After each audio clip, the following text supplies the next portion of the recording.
দুটো না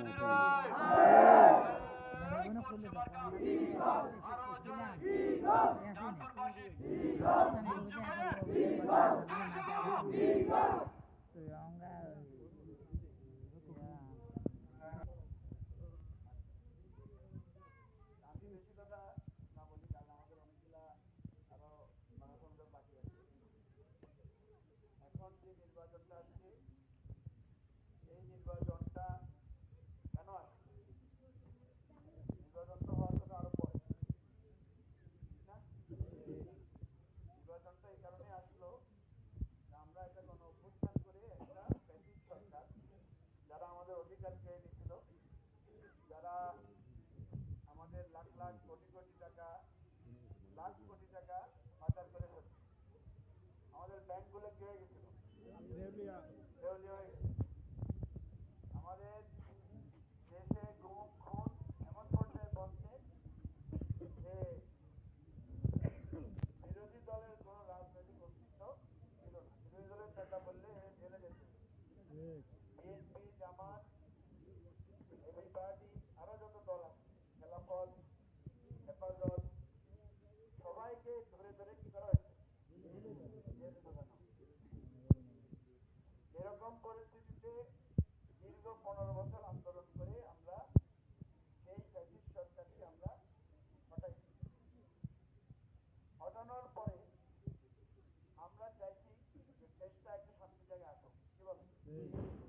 এক দল আরেক দলের হটাইবো, আরেক দল আইবো, আবার বিরোধী দলের উপর নির্যাতন করবো, আবার আরেক দল আইবো।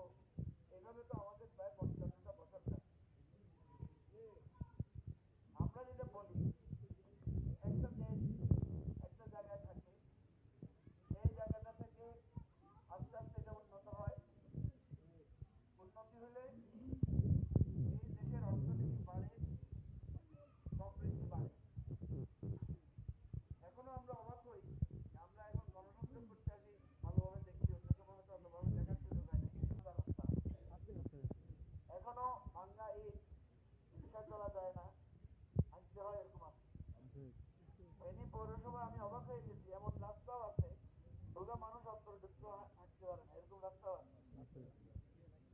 54 বছর 55 বছর পর একটা রাষ্ট্র যদি এখনো ভালো করে রাস্তা না থাকে, ভালো একটা স্কুল না থাকে, ভালো একটা হসপিটাল না থাকে, এটা কোনো একটা রাষ্ট্র হইতে পারে না। একটা রাষ্ট্র হইতে পারে। আপনারা দেখেন যে আমরা বলি যে আমাদের অনেক শান শৌকত বাড়ছে, অনেক বড় বড় দালান হয়েছে ঢাকা শহরে, অনেক এয়ারপোর্ট হয়েছে, অনেক বড় বড় ফ্লাইওভার হয়েছে, কিন্তু এখনো আমাদের রাস্তায় নামলে ভিক্ষুক আসি আপনার কাছে কি চায়? ভিক্ষা চায়। রাত্রেবেলা বাসায় ঘুমাইলে সন্ধ্যার পরে দেখবেন যে একটা খাই না, আল্লাহ দিবা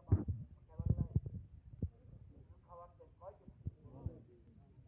প্রায় সময় মসজিদে দেখবেন নামাজ পড়ার শেষেই দুইটা মানুষ দাঁড়াই কয়, আমার ছেলে অসুস্থ, আমার মেয়ের বিয়ে দিতে হারিয়েন না, আমার ছেলেটা অপারেশন লাগবে, বলতে টাকা চাই।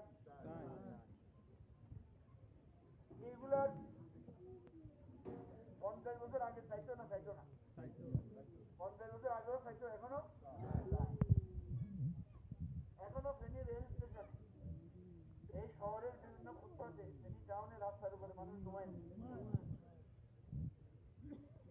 50 বছর আগে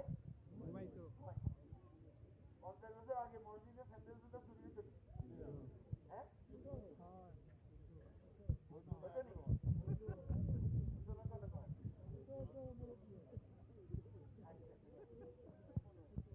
আগেও হয়তো এখনো পরিবর্তনটা হলো কি? ঘরে তালা মারি বেড়াইতে গেলে টেনশনে থাকেন না? নিশ্চিন্ত থাকেন যে তালা তো মারি আছি, কোনো অসুবিধা নাই, টেনশনে থাকেন। টেনশন তালা মারবার পরে টেনশন কিনবে বাঙ্গি আপনার ঘরের জিনিসপত্র লেগে যাবে, এখনো টেনশনে থাকতে হবে। তাহলে কি লাভ হইল? 50টা বছর ছোটবেলা দেখবেন খোলাই গিয়া বড় হয়তো হয়তো ধরো 15 বছর বয়সে হিসাব করলে নাকি কি আছে তুই আজও কাম করাস পরিবর্তন হয় না। এই রাষ্ট্রটা 55 বছর বয়স হয়েছে, তারপরে এখনো জুতা চুরি হয়, এখনো পুকুরের মাছ চুরি হয়, এখনো ঘরে তালা মারলে আপনি টেনশনে থাকেন, এখনো আপনার কাছে ফল পাকড়া পাইলে চুরি করে লয়ে যাবে, আপনি টেনশনে থাকেন থাকেন কিনা? আপনার মধ্যে একটা বুদ্ধ নাই কি নিয়ে প্রবলেম নাই, আজ আগের মতো কি লাগবে আপনার কোনো চিন্তা আইডিয়া আসা উচিত না? অবশ্যই উচিত। এই এখনকার প্রজন্ম যারা আছে তরুণ, আমাদের থেকে বয়সে কম, ওই আশেপাশে দাঁড়ায় এরা কিন্তু এগুলো ভাবে, কারণ আমরা আগে বিদেশের গল্প শুনতাম অন্যভাবে, এরা এখন ইন্টারন্যাশনালি কানেক্টেড, এরা ইন্টারনেটে চালায় দেশ বিদেশের সব খবর একসাথে জানে, জানি কিনা? জানি। মুরব্বীরা এখনো জানে না, কয় যে তিনটাও জানে না, ভালো করে কি আর ভালো করে শিখাই হয় না? ইচ্ছা ভিডিও কল করতে পারেন না, বিভিন্ন সাহায্য লাগে, একটা কল করে শেয়ার দেওয়া যায়, করে দেওয়া যায়, হয়নি?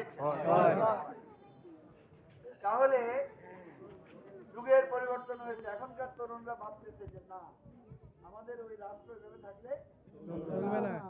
ওরা যখন সিঙ্গাপুরের রাস্তা দেখে, ওরা যখন আমেরিকার ইউনিভার্সিটি গুলা কত পরিষ্কার পরিচ্ছন্ন দেখে, ওরা যখন ব্রিটেনের জার্মানির বিভিন্ন শহর দেখে কত পরিষ্কার পরিচ্ছন্ন, তখন তার মধ্যে চিন্তা হয় যে আমার শহরটা, আমার দেশটা কেন এত পরিষ্কার আছে না তোমাদের মধ্যে?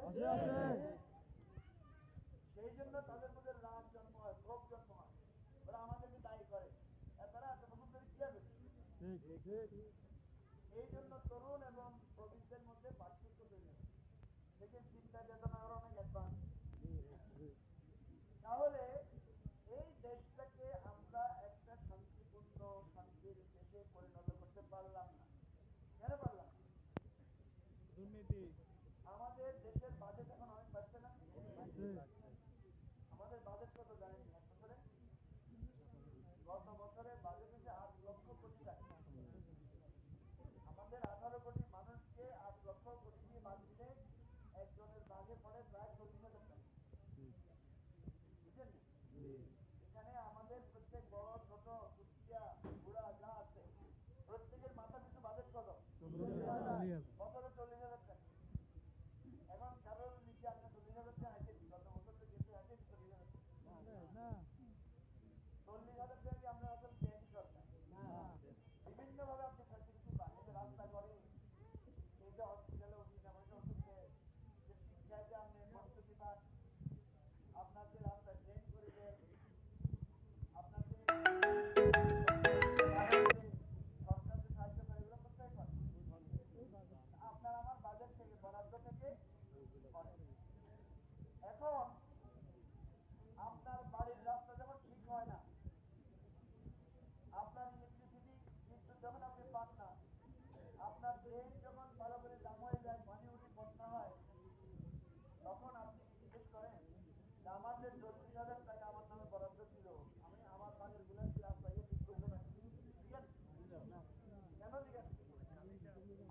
কারণ আসলে আপনি জানেন না যে আপনার নামে যে 40,000 টাকা কি আছে।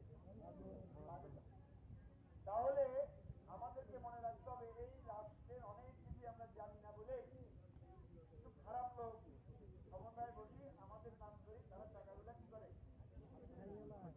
লুটপাট করে। কারা খায়? এবারে ভোটে প্রার্থী সেটা বিভিন্ন দল থেকে একটা নাম শোনা যায়নি, নামটা শুনছেন? কি জিনিস এটা? ব্যাংকের টাকা মারিতে, ব্যাংকের তো চেয়ে আনিছে, ঋণ করছে, ঋণ করে টাকা